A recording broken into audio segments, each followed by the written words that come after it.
Hi, everyone. This is Lawrence Watkins, and welcome to the Financial Juneteenth 5. These are my 5 favorite articles as it relates to Black finance, wealth, and business for today, November 10th, 2020. Let's go ahead and get started. All right. So the lead story today comes from the Washington Post, and it is about billionaire Robert F. Smith.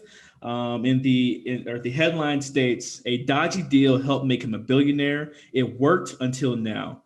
Billionaire Robert F. Smith says, "I should have never put myself in that situation." So if you all have been following this story over the last few months, you know that Robert Smith is in some tax troubles with the IRS. He recently settled some of those troubles, but in exchange, he needs to, I guess, testify and become, I guess, a witness against one of his colleagues, his initial investor for his private equity firm. So the article states here, over the past 5 years, Robert F. Smith became one of the nation's most prominent billionaire philanthropists. During that time, he put up $20 million for Smithsonian's National Museum of African American History and Culture. He donated tens of millions more to national parks, breast cancer research, Carnegie Hall, and paying the student debts of a Morehouse College graduating class. This spring, he pushed Treasury Secretary Steve Mnuchin and Ivanka Trump to have $10 billion in government coronavirus relief set aside for lenders in low-income neighborhoods. But through all of this, though, Smith had a secret. He played a role in what federal prosecutors allege was the biggest tax evasion scheme in U.S. history, an effort by his longtime associate, Texas billionaire Robert Brockman, to hide $2 billion from tax authorities in an offshore scheme featuring a computer program called Evidence Eliminator and code names such as Redfish and Snapper. Smith, whose code name was Steelhead, according to prosecutors, has admitted to hiding profits in offshore accounts and filing false tax returns for 10 years.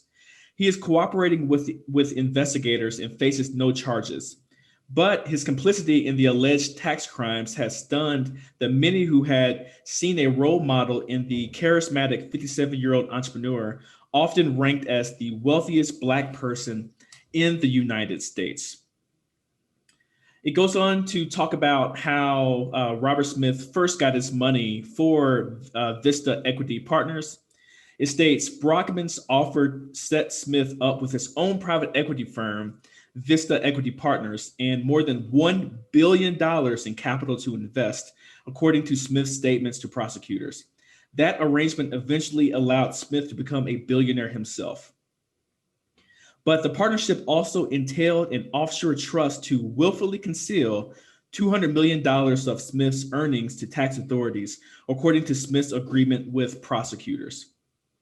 In this statement, Robert Smith also said, Brockman, quote unquote, presented this unconventional business proposal as a take it or leave it offer, dictating the unique terms and unorthodox structure to the arrangement. Despite any misgivings, Smith accepted Brockman's offer, viewing it as a unique business opportunity he eagerly wanted to pursue. Later on, Smith wrote to shareholders, the decision made 20 years ago has regrettably led to this turmoil. I should have never put myself in that situation. So at the time, I believe Robert Smith, when he was, very young and ambitious, he was 36 years old, and someone gave him $1 billion to manage to get his company off of the ground, and he accepted it. And so that's the deal he made, and it finally came back to bite him. So here we go. That's the end quote from Robert Smith. This was 20 years ago, and a 36-year-old brown man running around Wall Street trying to get people to invest in a very big idea.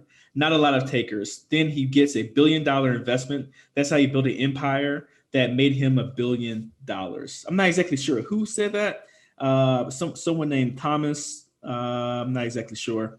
But yeah, that's the story. I think you should really look at this, and it's really a word of caution in terms of, things often definitely have consequences even if it's 20 years later in this particular case.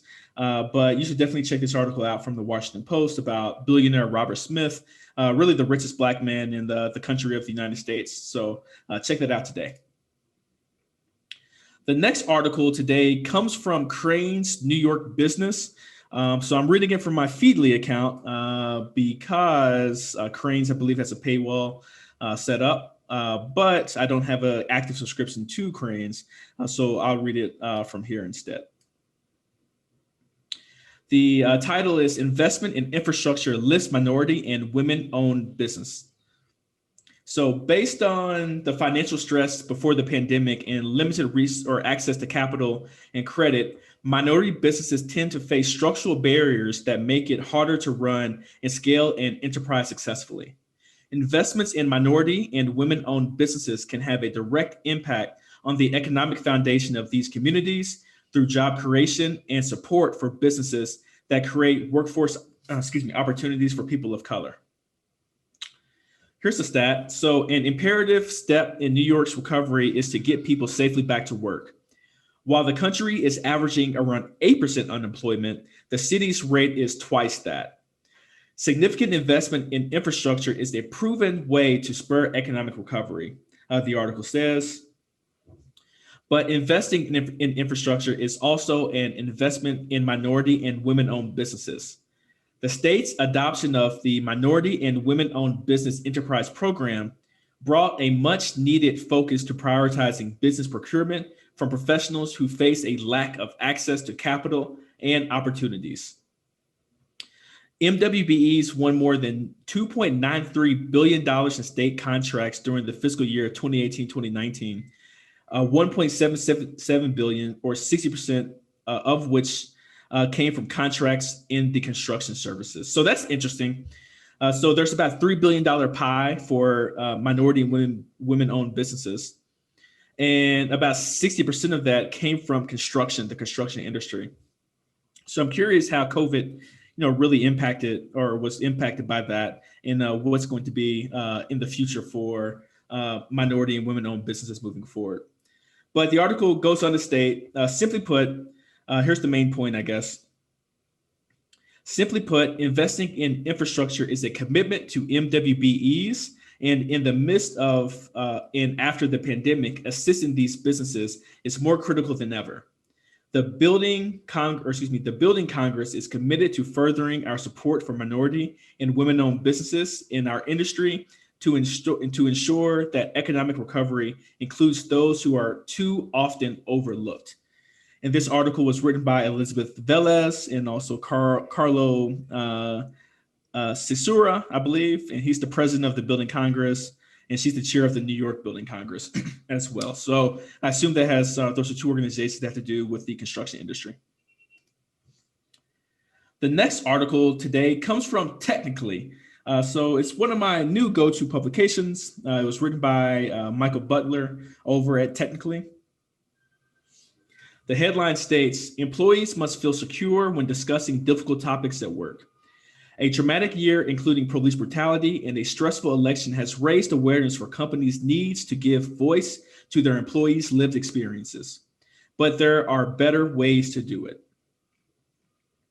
So the article followed a few different people. I focus on the first. If you want to read about the other two, I believe Michael James, and there's one other individual that they talk about. But yeah, here we go. So in a year that has seen COVID-19 change the way people live and work, police brutality has also raised questions about the safety of marginalized communities in the U.S. Following the killings of Black Americans such as George Floyd, companies have attempted to use one-on-one meetings. I think that it should be one-on-one.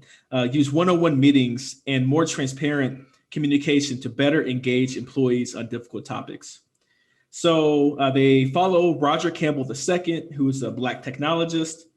And he said he's tired of having to explain your lived experience to people from different backgrounds can be a burden when you already need to be twice as good at your job to be taken seriously. His direct quote is, "For some people, the only time they get access to talk to people outside of their own circle or race is at work.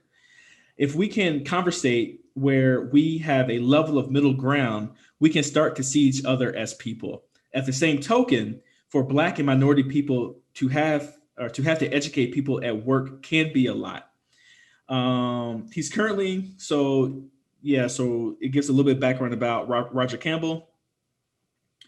Roger is currently the director of youth work-based learning at Wilmington's Code Differently, a Black-owned company which he calls a freeing experience. Being able to have conversations about race and politics with Code Differently's two Black co-owners has been in stark contrast with Campbell's time and other jobs.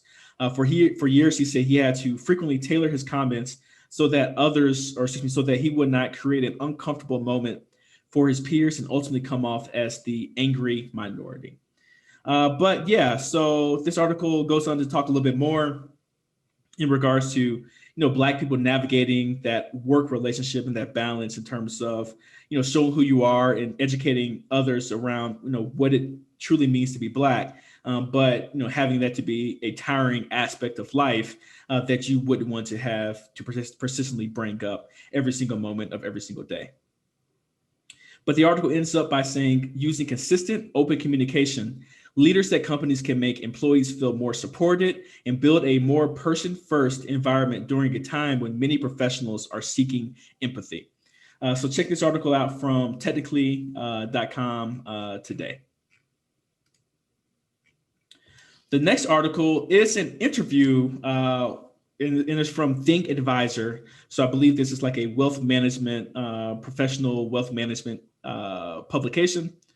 It says, Merrill's Andy Sieg, diversity is a commercial imperative. The Merrill Lynch wealth management head tells Think Advisor about the progress Merrill has made in recent years and why it isn't enough. So we'll skip the first part of the article. They gave a little bit of background about what's going on in the world and diversity and inclusion in general. But then it says Merrill, with $2.6 trillion in client balances as of September 30th, is indeed striving to more closely correspond to diverse representation of its parent, Bank of America. The bank's workforce mostly aligns with the US population overall, which is 50% female, about 15% Black, 17% Hispanic, 5 to 7% LGBTQ, and also B of A's employees are 53% women, 13% African American, and 18% Hispanic / Latinx. I would want to think a little bit more about those numbers, though. So that's the bank's workforce in general. But if we go deeper, how many of those individuals are in C-suite types of positions and senior level management types of positions? That's what I would want to know from the CEO of Merrill Lynch in this case. 23% of Merrill's advisors are people of color, up 49% for 2015, but female representation increased only 17% in that period. That is, women comprise just 21% of the firm's total 17,500 advisors, because that's where the real power is when you talk about who's actually doing the advice giving, and then also from C-level executives. So I assume the numbers for C-level executives are not as good as, call it 21% that you see here for the number of women who are in these types of financial advisor type of roles. Achieving representative diversity and inclusion is both a moral and a commercial imperative, Sieg argues. To understand affluent Black, African Americans, Hispanic, Latinx, and LGBTQ segments, Merrill conducted 3 studies set for release the week of November 21st. Among the findings is the degree to which these demographics are amenable to receiving financial advice. Half the executives are women, but there's only one person of color, an African-American man. And that is talking about the senior leadership team that is 50% more diverse. So that's what I assumed. The numbers weren't that good, but that's good that half of the executives are women, but only one person of color, which is an African-American man. So they can do better on that particular front.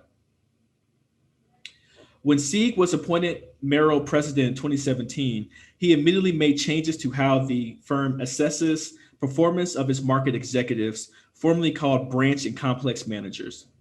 These included the addition of diversity and inclusion to their evaluation scorecard. The two are tied in with compensation and ultimately their year-end bonus, as Sieg explains in the interview as well.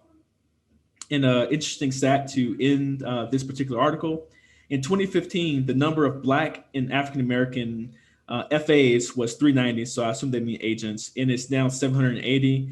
Hispanic rose from 540 to 1570, and the number of female advisors has gone from 2850 to 3650 as well. So you should definitely check out this article if you're in that space. But if you want to see how wealth management is changing, or whether it's retirement planning or your investment portfolio, definitely check out this article from Merrill Lynch's Andy Sieg that was released today. All right, the last article is pretty short. I'm not going to go too deep into it, but it's a conversation about a new book called Madam C.J. Walker's Gospel of Giving, and it's written by Tyrone McKinley Freeman, afforded by Alelia Bundles as well. But the book is talking about the philanthropic efforts of Madam C.J. Walker. Drawing on the personal acknowledgments in Freeman's book, Grimm kicked off the conversation by asking about Freeman's inspiration to write the book about Madam C.J. Walker. Freeman shared that he comes from a strong, supportive Baptist community, something he shares in common with Madam Walker, with a large emphasis on the tradition of giving back. He says directly, I found myself in a professional space that didn't seem to know what to do with this tradition. Whether or not they know it, they're part of this larger tradition, Freeman said about African-American philanthropists and everyday givers who contribute to their communities today. Later on, I believe, I don't know if this is Freeman or this must be Alelia Bundles. She says, who is the great-granddaughter of Madam C.J. Walker. She states, she is a multidimensional woman who really embodies all of the aspirations of her generation. Following a video preview of Dr. Freeman's book, Bundles, Grimm, and Freeman spoke further about Walker's Gospel of Giving, which spanned her support for education and empowerment in communities of color during the time of Jim Crow, when segregation was enforced by law and fighting for change was even harder than it is today. Definitely check out this presentation. I believe they have a link to the actual full-length presentation here, or no, it must not be full-length. This must be that must be just a snippet of it, but definitely something worth checking out about a pioneer entrepreneur in the Black community, Madam C.J. Walker. So that's about it. Those are my top 5 favorite articles for today, November 10th, 2020. Please, before you get out of here, make sure that you like, share, and subscribe to the Financial Juneteenth channel. On behalf of Financial Juneteenth, my name is Lawrence Watkins. Take care, be blessed, and have a wonderful day. Bye-bye. Today's video is brought to you by the Black Business School. At the Black Business School, we don't help you just climb the corporate ladder, we help you build your own as well. We provide a culturally relevant yet practical education in all things wealth building at an affordable price. So no matter if you want additional freedom in your day-to-day life, you would like to leave a legacy of generational wealth behind to your family and friends, or you just want additional security and stability going into your golden years of retirement, the Black Business School has courses and offerings for you. So head over to theblackbusinessschool.com to learn more. Take care and see you in class soon. Bye-bye.